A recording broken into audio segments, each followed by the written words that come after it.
I wanted to start a little bit with kind of an overview of the financial condition of CureJM, which is very strong, and it has been strong for the last couple of years. We just received, after going through several drafts, the final of our fiscal 2018 audit, which was a clean audit.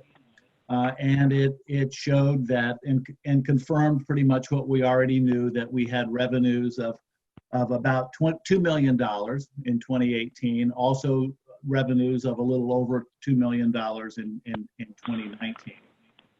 And that we had a $250,000 surplus, which was adding to our fund balances, offset by a deficit in 2019 that was caused principally by the board's decision to spend down fund balances by increasing the number and amount of grants that we are making.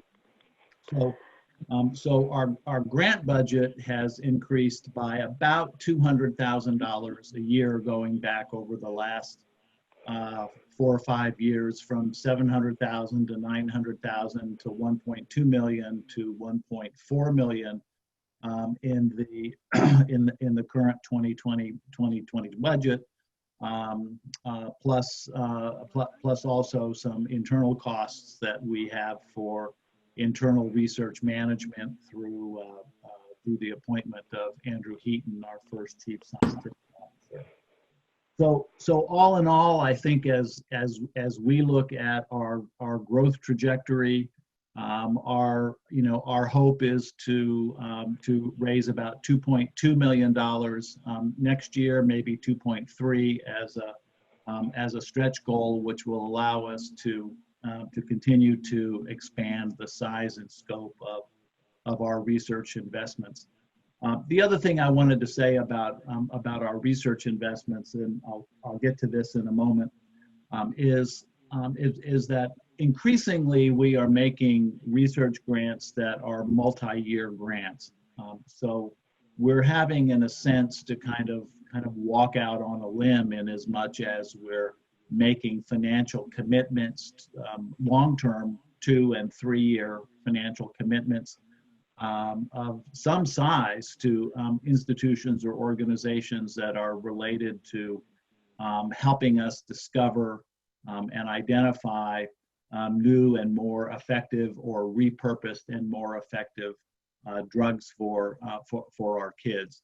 That kind of research can't be accomplished in just 1 year. It is really a multi-year process. And therefore, in order to even start that research, we need to make multi-year commitments to these organizations. I wouldn't say we're making those commitments with money we don't have, but we're certainly making those commitments in anticipation of money that we will need to raise in those coming years. That was a pretty big change for the board. When we started doing this a few years ago, there was a time when, if we didn't have the money in hand, we wouldn't commit it. But clearly, as we look at these long-term funding needs, I think we felt confident that we would be able to raise the money that we needed in the future to really fund these investments. The other thing I want to say is that we have about $2 million in the bank, and the board believes that is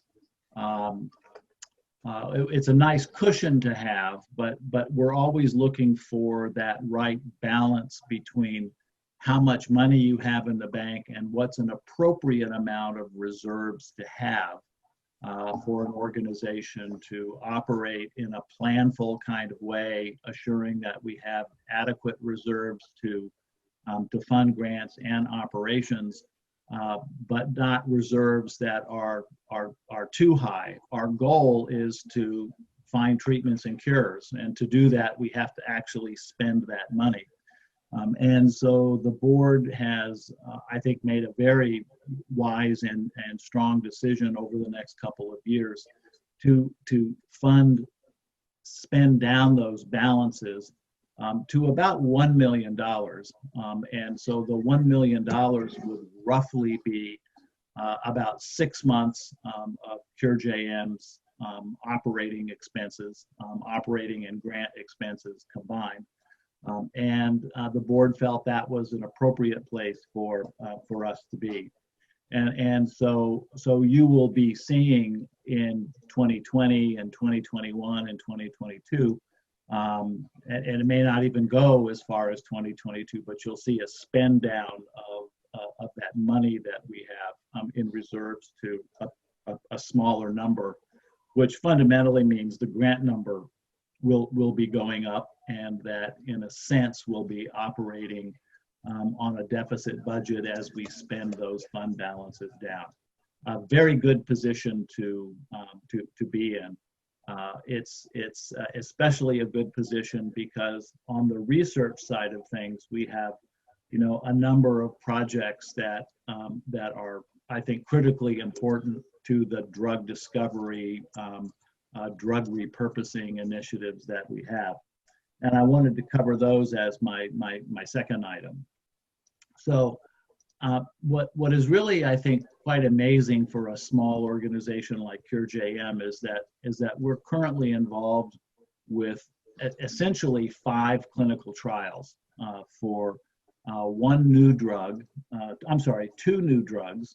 and 3 repurposed drugs that in the foreseeable future, I would say anywhere between 2 and 4 years, if successful in clinical trials, would be available to JM patients here in the U.S. and around the world. These clinical trials. Oh, and I'm sorry, I should say that there's a possibility of a 6th as well. So these clinical trials are being conducted at places you've all heard of. They're centers, CureJM centers of excellence, or they're research centers that we fund, like Duke University, George Washington University. One is a commercial trial taking place in Massachusetts through Corbus Pharmaceuticals for a new drug called lenabosum.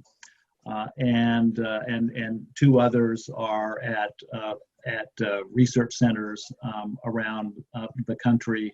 One probably at Duke and UC San Francisco for a drug that you've heard me talk about before called vamorolone, which is the anti-steroid steroid. It's essentially the steroids that are being developed for another condition, Duchenne muscular dystrophy. But the chemical composition of vamorolone is virtually identical with 1 or 2 changes to prednisone. And so as we're looking at the results that we've seen in phase 1 and phase 2 clinical trials in Duchenne muscular dystrophy, we're very confident that we'll likely see positive results in a phase 1-2 clinical trial in juvenile myositis. That trial plan for juvenile myositis has been put together by a group of researchers, most of whom, I think all of whom actually are funded by CureJM. This group was led by Dr. Lauren Pachman from the Lurie Children's Center at Northwestern University in Chicago. The plan has now gone back to the company that holds the patent for vamorolone, a company called Reveragen here in the Washington, D.C. area. And this month or next month, I'm not sure, well, actually, it will be this month in November. We're not in October anymore. They will be meeting with the FDA in what's called a pre-IND meeting. IND means investigational new drug. It should be INDA, investigational new drug application. And the pre-IND meeting is intended to solicit feedback from the FDA on the relative strengths or weaknesses of the plan for the JM trial for vamorolone that we've put together. The purpose of doing this is to address concerns that the FDA might have about the trial design before you actually do the trial. The FDA will take anywhere from 3 to 4 to 5 months to respond to the plan as a result of this meeting. Once that response is done, the plan is altered in any necessary way to address the FDA's concerns, and then the actual IND is submitted to the FDA for approval. Once they approve the clinical trial plan, at that point you'll start patient recruitment. The trial will take 6 to 8 months. Analyzing the results will take another 6 months. And then our goal is to publish a paper on the trial results, the results of which we hope will be and anticipate will be positive. And the publication of that paper is typically adequate for clinicians to cite when they then start using the drug approved for another condition, in this case DMD, for juvenile myositis. So we're very excited about that drug. We're also excited about a couple of drugs actually that are known as JAK inhibitors. JAK stands for Janus kinase, which is a pathway that is related to the overexpression of interferon. One of the things we know in muscle weakness is that it is caused by an overexpression. Muscle weakness and juvenile myositis and adult myositis is that it's caused by an overexpression of a protein called interferon. And the overexpression of this protein causes anywhere from mild to moderate to severe muscle weakness, depending upon the intensity of that overexpression. And we've long believed that if you can block the genetic pathway of that overexpression, that you can actually return the levels of interferon to normal levels in muscle tissue. That's the theory. And I think we're pretty close to proving this, in as much as there are several JAK kinase inhibitors that are now in clinical trials in adult myositis patients as well as in juvenile myositis patients, and a third JAK kinase inhibitor that will be, I think, going into a clinical trial probably within another 2 years.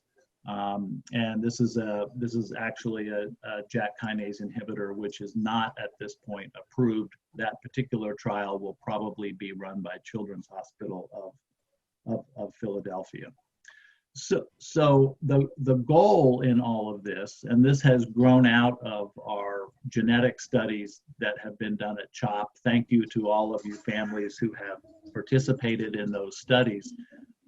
This clinical trial for this one JAK kinase inhibitor is a direct result of those studies. Another trial for a JAK kinase inhibitor taking place at NIH under the leadership of Dr. Hannah Kim is also in part an outgrowth of our investments at NIH at the Center for Translational Sciences, National Center for Advancing Translational Sciences, NCATS. So all of these projects have been funded relatively significantly over the past several years by CureJM, and will require ongoing funding as these trials move forward. Will we actually have one or two or maybe even a handful of of new drugs that are shown to be effective in treating JM. I can't answer that question at this point, but I can say that the early signs that we're seeing with JAK inhibitors, and as I've already mentioned, the indications that we're seeing in Duchenne muscular dystrophy patients for vamorolone are very, very encouraging. Again, several of these drugs are already approved for other indications. And so if we find in small JM clinical trials, what you might think of as an academic trial done at a pediatric research institution like a Duke or a CHOP, for example, the work that comes out, the outcome of that, which is essentially the publication of the trial results, could have a dramatic impact in making many of these new drugs available to our children. So I'm going to just talk about two other things real quickly. One is upcoming events. I want to thank all of you for your leadership in fundraising events around the country, whether these are walks or golf tournaments or holiday bazaars and many of the other family-related events that we do, that you all do. They're extraordinarily important and effective in fundraising. Last year in the walks, I want to congratulate all of our chapters, is that we raised over $600,000 in the walks. So in just 3 short years, we've gone from really raising almost no money in a walk program to 600,000. I think we've raised, Shannon, almost $2 million in the walk program since we started it. Yep. So this ongoing growth and development of our chapters, of our grassroots, of our walks, that's being led by all of you, is having a huge impact, and in fact will be an incredibly important growth engine for Cure JM. Another major initiative coming up, another one that you're all familiar with, which is the Holiday Challenge, is actually kicked off with a fundraising letter that went out just a day or two ago. We've also received one very generous $25,000 gift in response to essentially kind of a kickoff call that we had. So we're off to I think a strong start with the Holiday Challenge. As I think you may know, we do not have this year the benefits of what you would think of as sort of prize money or prize grants for being a high achieving competitive institution in the overall Holiday Challenge. The company that has run that, CrowdRise, has decided not to offer that prize. However, we've also been fortunate in securing a $150,000 challenge grant, which will be utilized this year in a prize-like way for the 300 or so families that we hope to recruit. So we have a goal in the Holiday Challenge that is a little more modest than we've had in past years, because we don't have that prize. We have a budget goal of $300,000 and a stretch goal of $400,000 for the Holiday Challenge. And if Shannon gets a chance a little bit later, she can talk about that. Although I think you're all pretty well briefed on what it is and how important it is to our future. And then I think you also may know that our next national conference, family conference, will be taking place in January of 2021 in Houston, Texas. And between now and then, we're hoping to have at least one, and if the first one regional conference, and if the first regional conference is successful, we may have a second regional conference before January of 2021.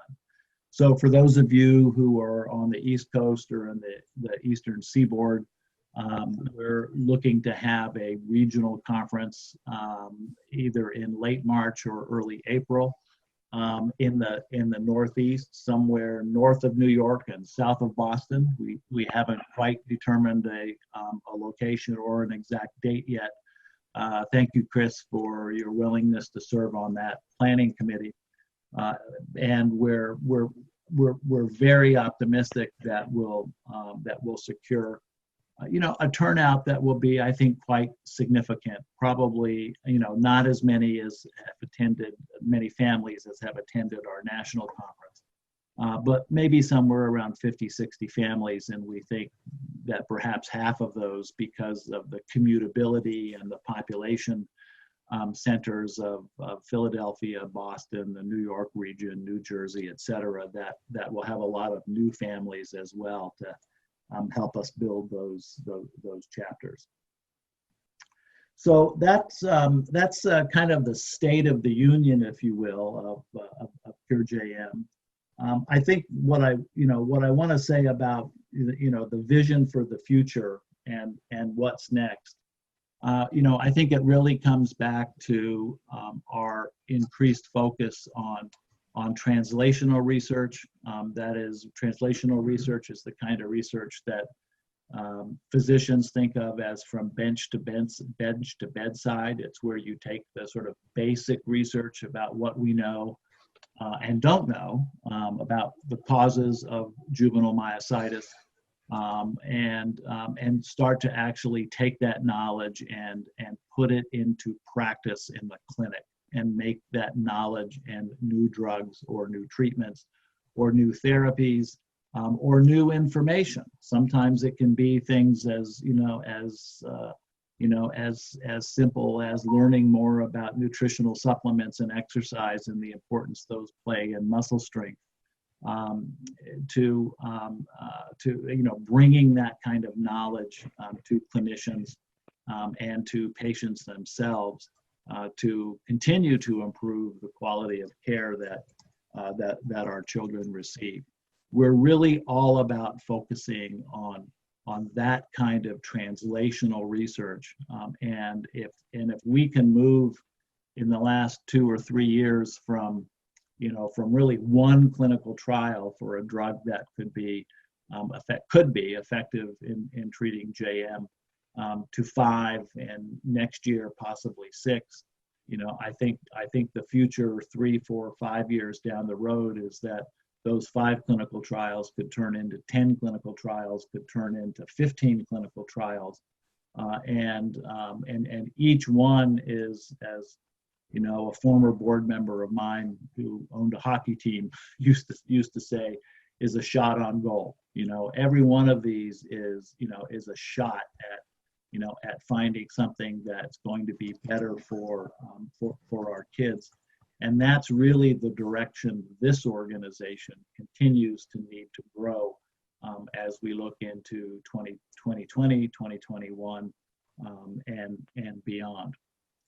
That's also going to require this organization to move from, again, we've moved from being a $600,000-700,000 organization not too long ago to a $2 million organization. We're going to need to move to a $2.5 to a $3 to a $4 million organization because these clinical trials are expensive.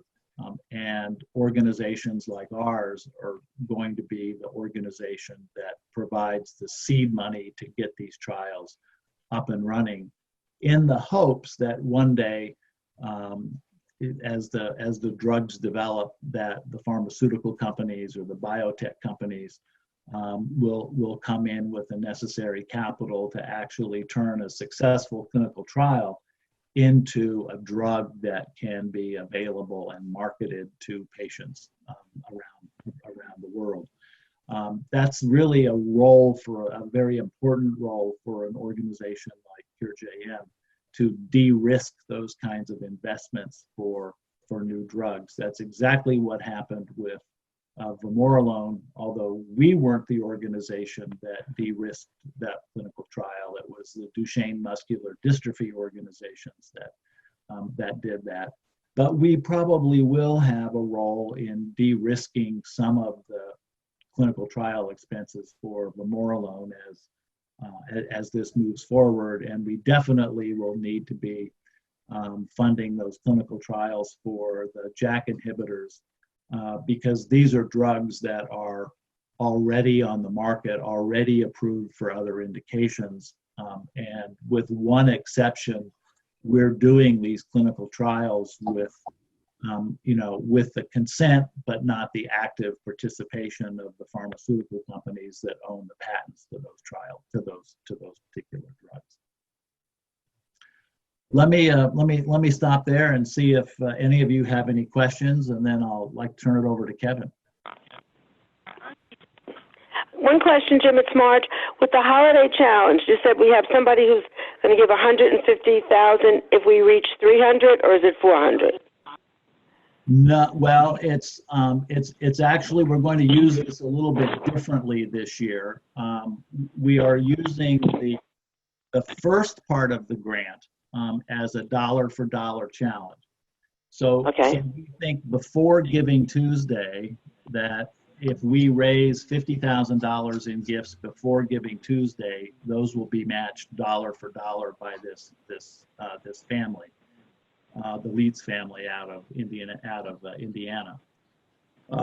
If that would leave us $100,000 that we can by and large for Giving Tuesday.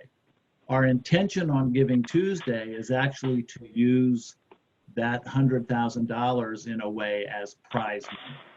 So, for example, the first 20 teams to raise $1,000 will get $500 added to their page out of this prize money. So, what we're hoping to utilize this is to incentivize people to actually raise more money on their teams, and then we add money from this to their teams. Very similar to how the CrowdRise prizes were used. So in that way, we're not technically matching sort of dollar for dollar, but we're incentivizing our 300 volunteers to work as hard as they can to raise larger amounts of money on their teams, and then we'll match that money to their teams. Shannon, do you want to add anything to that? No, I would say you covered it, Jim. That's great. Okay, so as we get to Giving Tuesday, you'll see more and more of these prizes. Some of them will be, like a simple prize. It'll be, the first 10 families to raise $500 today will get $250 to their team. So there'll be some incentives that as we go through Giving Tuesday in particular, we'll hopefully use up all of that remaining, assuming we get $50,000 used before Giving Tuesday, we'll use up the remaining $100,000. Thank you. I have a question, Jim. It's Katie Dean.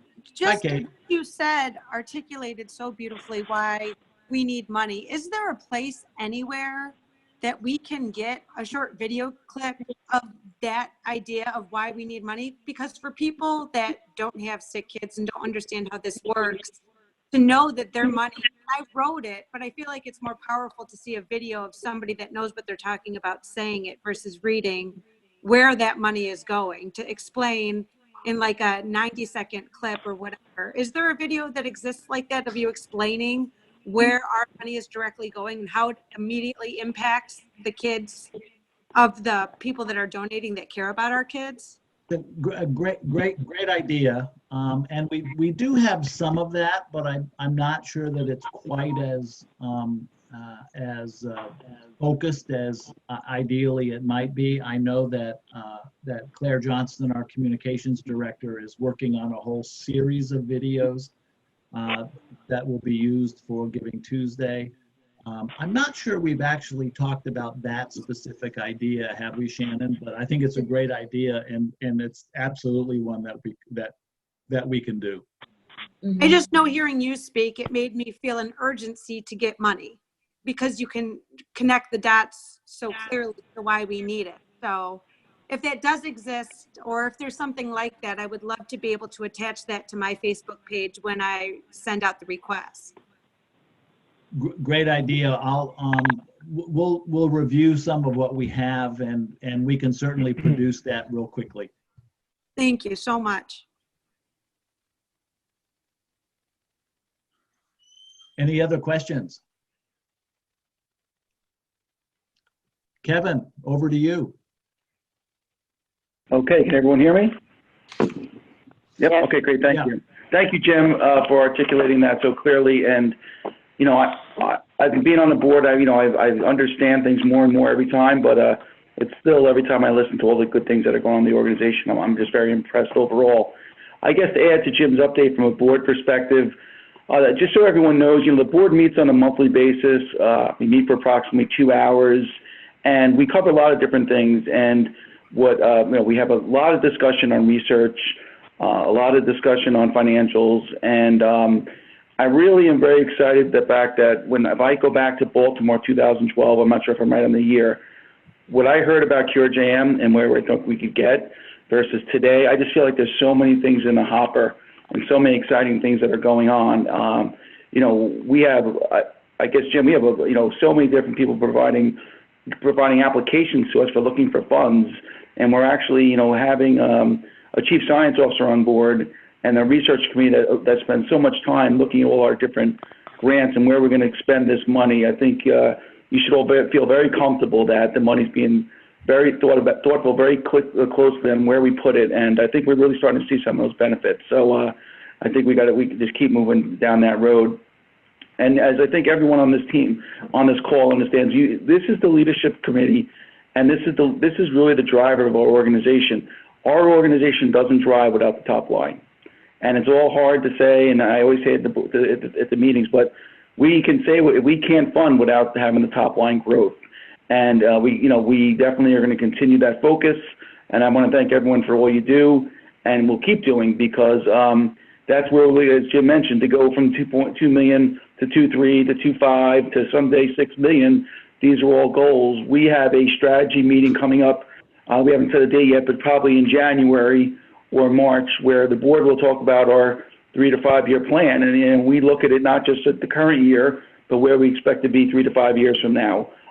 So we'll continue to focus on our long-term planning. As Jim mentioned, the financial statements were completed. I am the new Chief Financial Officer and Treasurer of the organization. We also have an accounting firm who does all of our books and records. We transitioned that from a prior board member who did that for us for free. But we really are tightening our controls and our processes and our reporting to give Jim the tools and our board the information we need to continue to make quality strategic decisions. As Jim mentioned, some of the key goals really is thinking of what are our main events. We have our walks, which we talked about, a net number of 600,000, which I think next year we can clearly meet that goal and possibly beat that. I think Houston, for example's number is low. I know what this year they're going to blow it out of the water. I just want to know, talking to Tim and his team. The holiday challenge, we talked about the $300,000. The other wraparound events, which a lot of people on this call run, have raised at least $300,000 for us. Like we said, it's the golf outings, Zach's outings. I know I'm missing one people that you do all these different things, but every 1,000 to 5,000 to 10,000, every dollar counts. So continue to keep doing what you're doing. And then there's a big part of it that you don't, not that everyone, some of you may see, is major donors, which is approximately 600,000. And it's always hard to land the whale. But if you have people that you meet or come across as part of your job or part of your personal friends or part of your family, let us know, let Jim know. This board, our executive committee would have no problem with Jim reaching out to these type of people, because they're not easy to get to. But if you get the right people and the right families who are willing to give money year after year, and the tunes of $50,000, $100,000, we all know how hard that is to raise that type of money individually, because we all do it. And so I just put that out there for people. If there's ever anyone they come across, please feel free to reach out to Jim directly on those type of individuals. As I mentioned before, I think there's just great information going on with some of these studies. I think Jim, you made a great analogy during this call. You got to take the shots. And I think that's what we're doing. We're taking the shots. And I also got a great thing from Shannon when I was doing we were down in New York on our walk. I think we had 35,000, 30 days out, or not even 30 days out, and we had a goal of 150. I was freaking out, and so was my team. And we got to 150, but we started really, getting everything going. And Shannon had a line in one of her emails to her team, which was, if not us, then who? And I think it's the greatest line that I saw. I'm like, if not us, then who's going to ask? So take our shots. All people can say is no is when you ask them. And you don't ask if you don't get it. And, I think I'm looking forward to January 2021 in Houston and the regional conference. And I think there's just a lot of great things going on. So, one of the things that I ask you, if there's information you want to reach out to the board or talk to me about, to talk to the board about, please, or Jim or Shannon, let us know so we can have those conversations. Our board is just like the rest of us. It's just they have a different, they have a role. Nikki's a board member, but she's just as involved with running the New York Walk with myself, Tracy, my wife. So anything you may want us to bring to the board that, strategically, or how you think we should be changing, focus, whatever, please let us know, because all our board members, we're all Cure Jam parents. And I think that's, you really just want to kind of, listen out. I'm the rah-rah guy. We got to keep raising money and keep going, and let's just think of ideas. I know sometimes it's challenging, but I know we're definitely continuing to grow, and thanks for your help. That's all I have. Any questions about, from a board perspective, anything you're thinking about from a fundraising perspective that maybe we should be doing differently or enhancing? I have one thing. Yeah. One of the things I'm actually seeing in the Northeast is where we're not getting the family buy-in that we need. And I think it's because we don't have tools. We need new documentation. We need those short videos. We need something to draw these people into not only just signing up and getting on Facebook, but to participate. I know myself, I'm losing families. They're out doing their own thing. I need to bring that stuff in.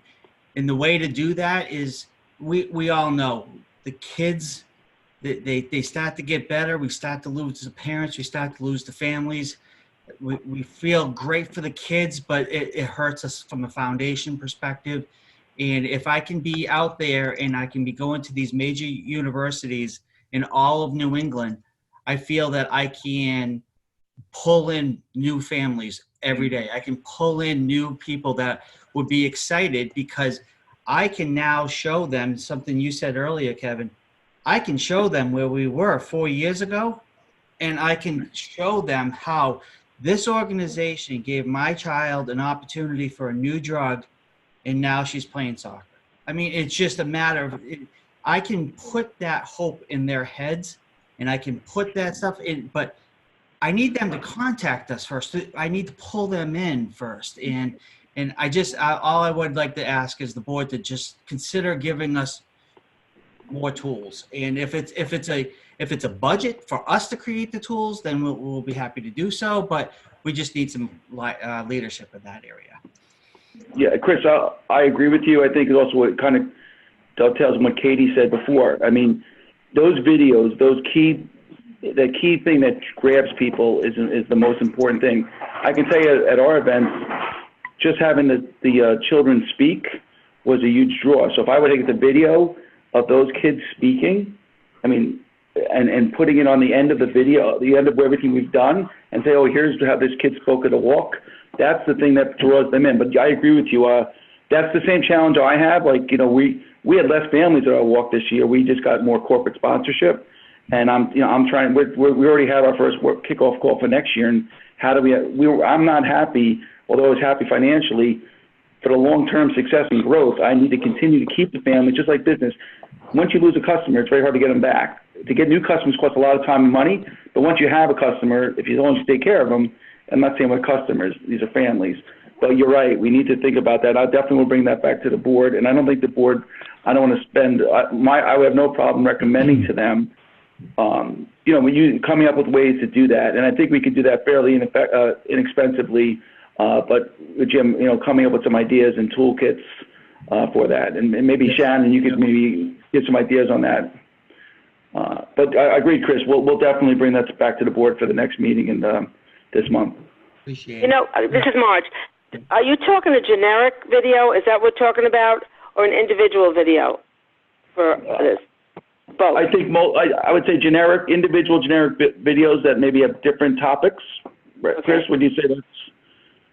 Yep. The Cure JM story. It's a 2-minute video. Key successes is a video. Certain videos may interest different people based upon what the video is. Because somebody's interest might be like, oh, I'm really focused on, I want to hear where they were and where they got to, or I want to say, okay, where are you now, and when I give you this money, where's it going? And I think that, not to jump in, but I think that from the fundraising perspective, the more vulnerable and personable the families are that are out there reaching people, my family would certainly be willing to be interviewed for the video, maybe even get my daughter to say a few words, even though she's 5, she'll still, we could prod her along.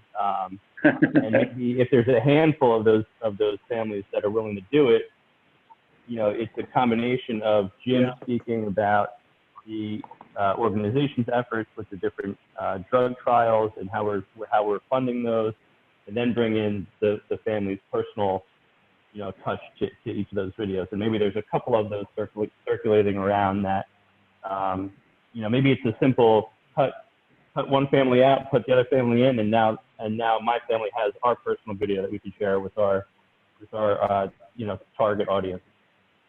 Yeah. And you can do that really simply. I mean, I know people in the influencer social media world that can get those things edited and created in overseas for hundreds of dollars, not even thousands. Yes.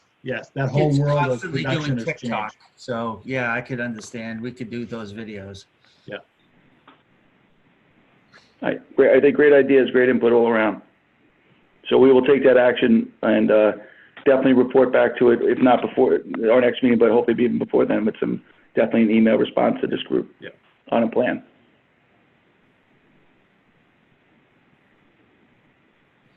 Any additional questions? Hi, this is Naomi from the DC chapter. We actually sent out emails asking family in DC for that, the same thing, key stories. So I would like to jump in if we get any type of a family response. We're waiting to see what we're going to get, but we're actually asking them to see if they want to, share some stories. So that'll be good. Excellent. Thanks, you. Naomi. We'll get yours too. Story. Yeah. How hard is it to do a video? Because I said to Madison, because I usually do the holiday challenge, this is March, and I said to Madison, maybe we could do a video of you. You could show me how to do that. Is it hard to do that? Because I think Sherry Humes, somebody did one last year, and it was very effective as I read it, So is it hard to do something like that? I'm not, I have to look at the youngsters to help me do this. I'm not that savvy. So is that hard to do, Shannon? Like to do your own video and then, transfer that? Yeah, so what you would just do is you would just use your phone, and trust me, Maddie can show us all how to do it probably in a little primer. But you would use your phone, and you would either set it up somewhere and hit record, and it could be, could be done in a matter of minutes. So the phones are really quite sophisticated now, and any of us could do this from home.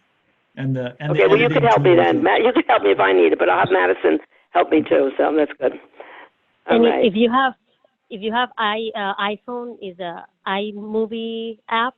Okay. And it's very easy. They do everything for you, and you just add like pictures. Okay. And it will be good if you have videos, and then follow the steps, and you can create like a very second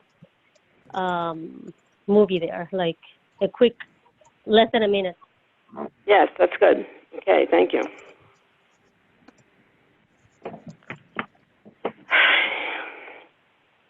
Yeah, maybe we'll definitely distribute something. Maybe we'll get a bunch of videos put together by some people on this call if they would want to take the first chat, and we just distribute amongst ourselves to give people an idea what people are thinking, how they're approaching them. My experience has always been, because I've done videos for Ronald McDonald House when Maddie was in the hospital the first time to help them fundraisers. You got to personalize it, as Michael mentioned, and you got to hit them right in the heart and really show why it's important. And it's the truth. It's very easy when it's the truth, and you're not stretching it at all. You're just asking for help. Anything else? All right. Jim, any final comments? No, just to thank you all and to reiterate what Kevin said, that you all, this National Leadership Council, and our chapter leaders and fundraisers around the country really are the engine that drives this organization. And if you look, if you look at sort of the backtracking, if you will, at the sort of how even our largest donors to this organization became involved with us. Very often, most often, it's through the grassroots, it's through the chapters, it's through a connection with one of you, and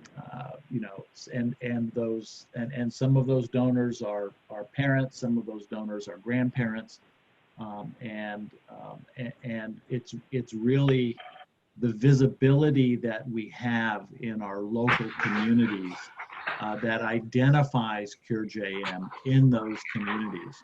So, it's a bunch of little engines, if you will, that are, together in the aggregate, driving our numbers forward. So believe me, we could not be accomplishing this without the success of our walks, the success of our chapters, the success all of you do with your individual fundraisers, with your outreach efforts, with your Sue, with your amazing contribution of your quilt every year for the auctions.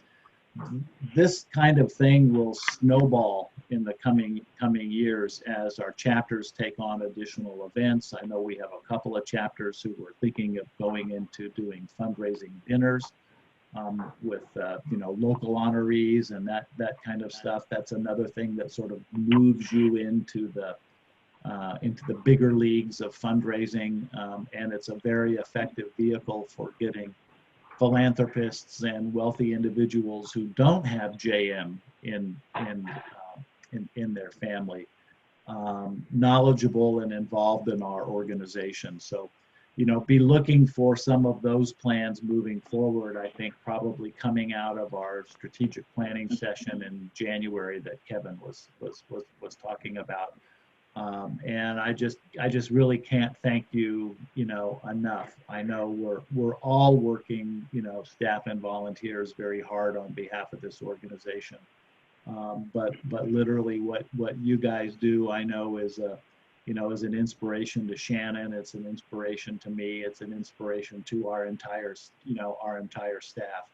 We're here to help you as best we can, and and please let us know what you think we're doing well, and please let us know, as Kevin said, when you think you need new ideas, new directions, or if there's something that we ought to be doing that we're not, we want to hear about that as well.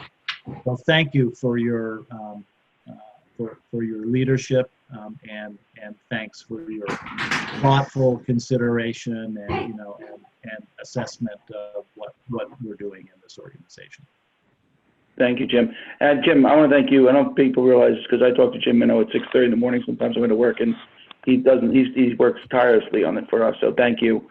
And I also want to say that one of the key events to keep people involved, as Chris and everyone on this call, is getting people to go to the national conference or now maybe the regional conference. It's not always easy, but the hook to get most people into this organization, I would say at least half of them, including mine, when my mom pushed me to go when I wasn't ready, the first time is to go through go to these conferences, because now you connect with people, you see the research going on, and then you believe.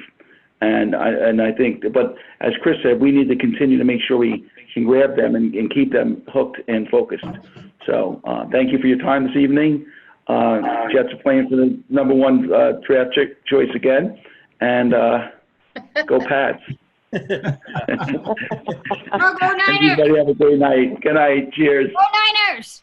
That's right. Good night. Listen Thank to- you, Jim. Stay away from those fires out there. All right. Thank you all.